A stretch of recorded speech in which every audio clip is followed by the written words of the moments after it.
Assalamualaikum warahmatullahi wabarakatuh. Yang terhormat Pengasuh dan Ketua Yayasan Pondok Pesantren Zainul Hasan Genggong, Kiai Haji Muhammad Hasan Tauhidillah SMM. Yang terhormat Rektor Universitas Islam Zainul Hasan Genggong, Bapak Dr. Abdul Aziz Wahab BAIMAG. Yang terhormat dosen pembimbing Bapak Nuntufa dan Bapak Muhammad Abdul Rahman SEMM. Yang terhormat kedua orang tua saya yang telah mendukung dan mendoakan saya.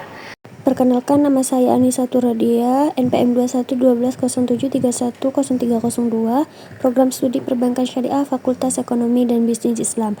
Di sini saya akan mempresentasikan hasil proposal skripsi saya yang berjudul Pengaruh Persepsi Kepercayaan, Kemudahan dan Manfaat Penggunaan e-wallet sebagai alat transaksi pada perilaku konsumtif generasi Z di desa perdagangan. Alasan saya memilih judul ini adalah karena e-wallet semakin populer di kalangan masyarakat sebagai alat transaksi, terutama Gen Z yang sangat akrab dengan teknologi.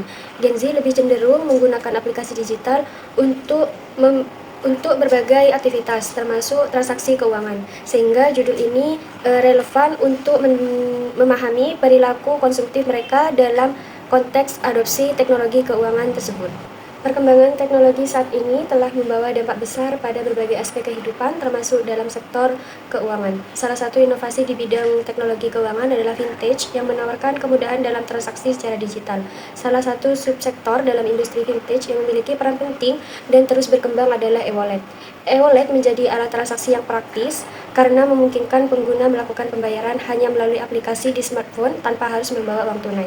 Berdasarkan Survei Nasional Literasi dan Inklusi Keuangan atau SLINK 2024, Indeks Literasi Keuangan Indonesia tercatat sebesar 65,43%, sedangkan Indeks Inklusi Keuangan mencapai 75,02%. Hal ini menunjukkan bahwa kesadaran masyarakat terhadap layanan keuangan berbasis digital semakin meningkat. Selain itu, menurut laporan BI, transaksi uang elektronik mengalami peningkatan sebesar 35,24% secara year of year, dengan tata nilai transaksi mencapai 92,79 triliun. Sehingga hal ini menandakan bahwa masyarakat semakin aktif menggunakan layanan keuangan berbasis digital dalam kehidupan sehari-hari. Di desa perdagangan, jumlah Gen Z mengalami peningkatan dari 1.292 jiwa pada tahun 2021 menjadi 1.326 jiwa pada tahun 2023. Gen Z cenderung lebih mengutamakan efisiensi dan kemudahan dalam setiap aspek kehidupan mereka, termasuk dalam hal bertransaksi. Mereka lebih memilih metode pembayaran yang cepat, aman, dan praktis seperti e-wallet. Namun, penggunaan e-wallet yang semakin meningkat ini juga berpotensi mempengaruhi perilaku konsumtif masyarakat, terutama pada generasi muda. Beberapa faktor yang dapat mempengaruhi perilaku konsumtif Gen Z dalam penggunaan e-wallet adalah persepsi kepercayaan, kemudahan, dan manfaat penggunaan. Sehingga tujuan penelitian saya adalah untuk memahami bagaimana persepsi kepercayaan, kemudahan, manfaat, dan penggunaan e-wallet mempengaruhi perilaku konsumtif Gen Z di desa perdagangan Kecamatan Tilis. Dalam penelitian saya menetapkan batasan masalah, akan mengkaji pengaruh 3 aspek utama, yaitu kepercayaan, kemudahan, dan manfaat terhadap perilaku konsumtif pada Gen Z di desa perdagangan. Batasan ini memastikan bahwa data yang dikumpulkan relevan dan hasilnya dapat diaplikasikan secara spesifik pada kelompok yang diteliti. Sedangkan rumusan masalah dalam penelitian saya terdapat 4 rumusan masalah, yaitu yang pertama, apakah persepsi kepercayaan berpengaruh terhadap perilaku konsumtif Gen Z dalam penggunaan e-wallet? Lalu yang kedua, apakah persepsi kemudahan berpengaruh terhadap perilaku konsumtif Gen Z? Lalu yang ketiga, apakah manfaat berpengaruh terhadap perilaku konsumtif Gen Z? Lalu yang keempat, apakah ketiga persepsi tersebut berpengaruh secara simultan? Sedangkan tujuan dari penelitian saya yaitu yang pertama, menganalisis pengaruh masing-masing variabel tersebut terhadap perilaku konsumtif. Lalu yang kedua, menguji pengaruh simultan ketiga variabel untuk memberikan rekomendasi strategis pada penyedia e-wallet. Lalu manfaat dari penelitian saya yaitu secara teoritis, penelitian ini menambahkan pemahaman mengenai bagaimana teknologi finansial khususnya e-wallet mempengaruhi perilaku konsumtif. Dan secara praktis, temuan ini dapat memberikan rekomendasi yang membantu penyedia e-wallet untuk mengoptimalkan fitur seperti keamanan dan kemudahan penggunaan sehingga dapat mengurangi dampak negatif perilaku konsumtif.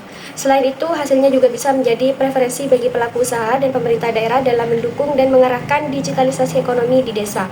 Lalu dalam penelitian terdahulu, dalam skripsi Alicia Marcella sendiri pada tahun 2021 yang berjudul Pengaruh Persepsi Manfaat, Kepercayaan, dan Kemudahan Penggunaan e-wallet terhadap Perilaku Konsumtif Gen Z di Yogyakarta, yang mana hasil penelitiannya menunjukkan bahwa variabel kepercayaan dan kemudahan berpengaruh signifikan terhadap perilaku konsumtif Gen Z dalam menggunakan e-wallet. Sementara itu, variabel persepsi manfaat tidak memberikan pengaruh yang signifikan terhadap perilaku konsumtif. Lalu, skripsi dari Ivanasya Karisma Suci pada tahun 2023 dengan judul Pengaruh Persepsi Kemudahan dan Manfaat e-wallet terhadap Perilaku Konsumtif Gen Z, yang mana hasil menunjukkan bahwa persepsi kemudahan dan manfaat memiliki pengaruh positif terhadap keputusan penggunaan e-wallet. Sehingga faktor yang membedakan penelitian saya dengan penelitian sebelumnya adalah fokus pada wilayah pedesaan di desa pedagangan, yang mana sebelumnya banyak penelitian yang melakukan di berbagai kota-kota besar, serta menyelidiki variabel yang belum sepenuhnya dikaji dalam penelitian sebelumnya.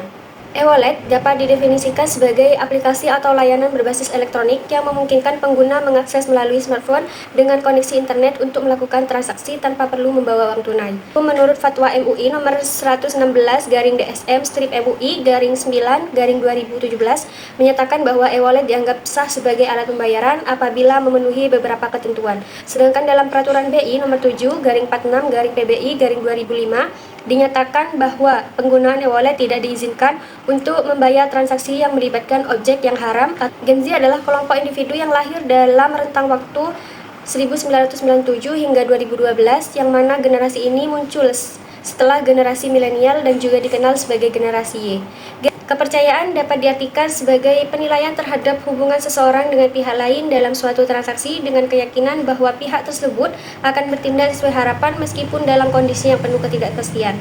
Kepercayaan memiliki indikator yang pertama, kehandalan, kejujuran, kepedulian, dan kredibilitas. Kemudahan merujuk pada sejauh mana seseorang meyakini bahwa teknologi dapat digunakan dengan mudah tanpa memerlukan upaya yang signifikan. Manfaat mengacu pada keyakinan seseorang bahwa penggunaan suatu teknologi dapat membantu meningkatkan kinerja dan efektivitas dalam melakukan pekerjaan. Perilaku konsumtif adalah tindakan beli suatu produk tanpa mempertimbangkan rasionalitas atau tanpa didasari kebutuhan. Selanjutnya ada kerangka konseptual, yaitu menghubungkan tiga variabel independen, yaitu persepsi kepercayaan, persepsi kemudahan, dan persepsi manfaat dengan variabel dependen, yaitu perilaku konsumtif. Sedangkan hipotesisnya, dalam metode penelitian ada pendekatan dan jenis penelitian.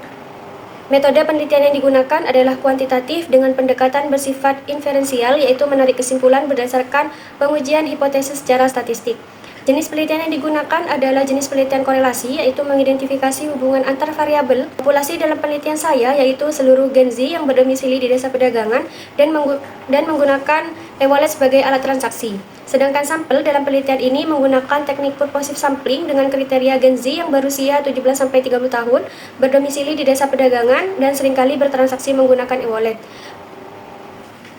Dengan menggunakan rumus Lovin dapat diambil sampel sebesar 93 responden. Teknik pengumpulan data dan penelitian saya yang bersumber dari data primer, yaitu menggunakan kuesioner atau angket, dan data sekunder berupa buku, jurnal ilmiah, dan studi pustaka.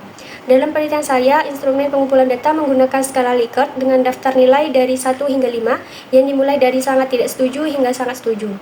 Lalu ada validitas dan reliabilitas instrumen. Uji validitas bertujuan untuk menilai seberapa tepat alat ukur memenuhi tujuannya. Uji reliabilitas yaitu untuk mengukur konsistensi jawaban dari responden. Selanjutnya ada teknik analisis data. Yang pertama ada statistik deskriptif. Ini penting untuk menggambarkan karakteristik responden, distribusi data, serta gambaran umum tentang variabel. Lalu ada uji normalitas, yang mana menguji apakah data residual berdistribusi normal. Lalu ada uji linearitas, berguna untuk mengetahui apakah hubungan antar variabel bebas dan variabel terikat bersifat linear. Lalu ada uji multikoleniaritas, yaitu menguji hubungan antar variabel independen, yaitu memastikan bahwa tidak ada hubungan kuat antar variabel bebas yang dapat menyebabkan hasil regresi menjadi bias. Lalu ada uji heteroskedastisitas untuk memastikan bahwa varian error dalam model regresi tidak berubah-ubah yang dapat menyebabkan pengaruh keakuratan hasil regresi. Selanjutnya adalah analisis regresi linear berganda, adalah suatu metode prediksi yang menggunakan garis lurus untuk menggambarkan hubungan antar dua atau lebih variabel. Adapun uji T untuk mengetahui pengaruh masing-masing variabel bebas terhadap variabel terikat, dan uji F atau uji simultan untuk melihat pengaruh simultan dari semua variabel bebas terhadap variabel terikat. Lalu ada variabel koefisiensi determinan atau R-square untuk mengukur seberapa besar variabel bebas dapat menjelaskan variasi dari variabel terikat. Mungkin cukup sekian pemaparan hasil proposal skripsi saya, kurang lebihnya mohon maaf. Wassalamualaikum warahmatullahi wabarakatuh.